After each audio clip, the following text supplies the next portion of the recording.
Apakah kita memang didesain untuk menjadi bodoh? Kita diajari untuk menghafal, bukan untuk berpikir. Dari kecil disuruh patuh, bukan bertanya. Disuruh ikut aturan, bahkan sebelum ngerti kenapa aturan itu ada. Dan kadang yang bikin kita begini bukan satu orang, bukan satu lembaga, tapi seluruh sistem yang tidak ingin kamu terlalu paham. Jadi, apa ini kebetulan? Atau memang ada sistem yang didesain untuk membuat kita tidak sadar, tidak kritis, dan tidak berbahaya? Sekolah, tempat cetak manusia taat. Di abad ke-19, sistem pendidikan massal dirancang bukan untuk melahirkan pemikir, tapi untuk mencetak pekerja pabrik. Rusia adalah salah satu negara pertama yang menerapkan pendidikan wajib, bukan untuk melahirkan pemikir bebas, tapi prajurit yang taat. Kenapa jadwal sekolah mirip jam kerja? Kenapa ada bel masuk dan bel pulang? Kenapa duduk rapi, baris, diam, dengar?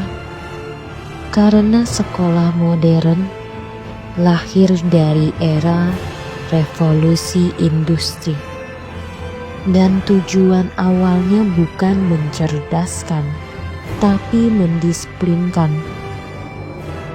Kami tidak ingin menciptakan para filsuf, kami ingin menciptakan para buruh, horsemen, pelopor sistem sekolah umum modern. Sekolah modern dirancang bukan untuk membuat anak-anak menjadi cerdas, tetapi untuk membuat mereka patuh. John Tyler Gatto.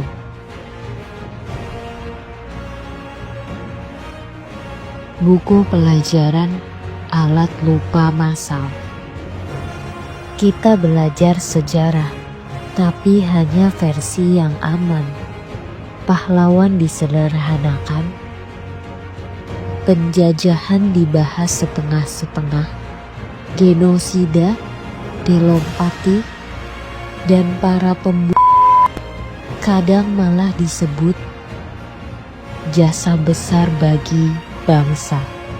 Coba cek sendiri, berapa halaman buku sejarah membahas hal yang tak penting versi resmi, dan berapa halaman membahas pembantaian yang tak tercatat.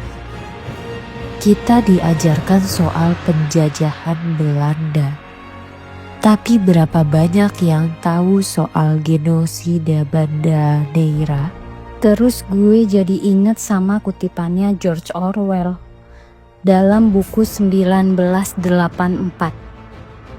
Sejarah yang tidak utuh adalah cara elegan untuk menciptakan bangsa pelupa. Karena bangsa yang lupa gampang diulang kesalahannya. Apakah kita bangsa pelupa? Apakah benar yang menguasai masa lalu bisa menguasai masa depan? Siapa yang menguasai masa lalu, menguasai masa depan? Siapa yang menguasai masa kini, menguasai masa lalu? George Orwell. Cara paling efektif untuk menghancurkan suatu bangsa adalah dengan menghapus pemahaman mereka tentang sejarah mereka sendiri. Apakah benar kalau kita lupa sejarah? bangsa kita akan hancur. Media, hiburan tanpa pencerahan. Kenapa berita lebih sering bahas skandal artis? Kenapa TV dipenuhi sinetron yang membodohi, bukan yang mencerdaskan? Kenapa algoritma media sosial mendorong konten viral yang dangkal ketimbang diskusi yang mendalam? Karena kalau rakyat sibuk dengan hiburan, mereka nggak akan sempat berpikir roti dan sirkus. Begitu kata bangsa Romawi. Beri rakyat roti dan hiburan. Dulu, mereka pakai roti dan sirkus. Sekarang, cukup pakai aplikasi, inisial, tok, dan drama viral.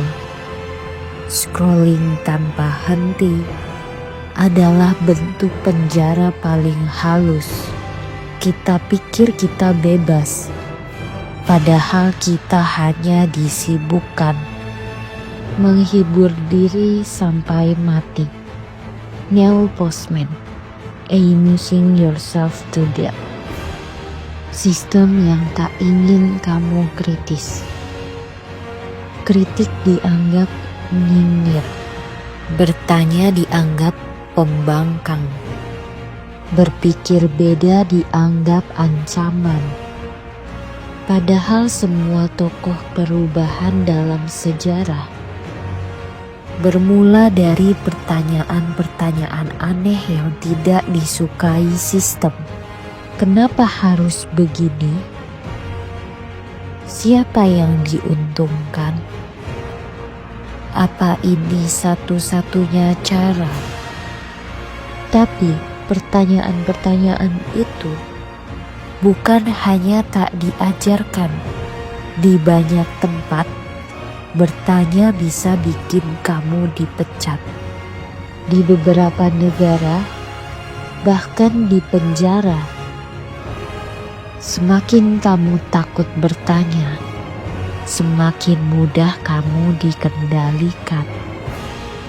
Mungkin kita bukan bodoh. Kita hanya tidak diberi ruang untuk cerdas. Kita bukan malas belajar, tapi terlalu sering dijejali pelajaran yang tak penting untuk hidup. Kita bukan gak peduli, tapi dibentuk untuk takut, patuh, dan gak bertanya. Orang bodoh itu mudah diatur, tapi orang yang merasa pintar, padahal masih dibodohi, itu lebih mudah dipakai. Pertanyaannya bukan siapa yang membodohi kita. Pertanyaannya, sampai kapan kita biarkan itu terjadi? Mau tetap bodoh? Atau mulai bertanya,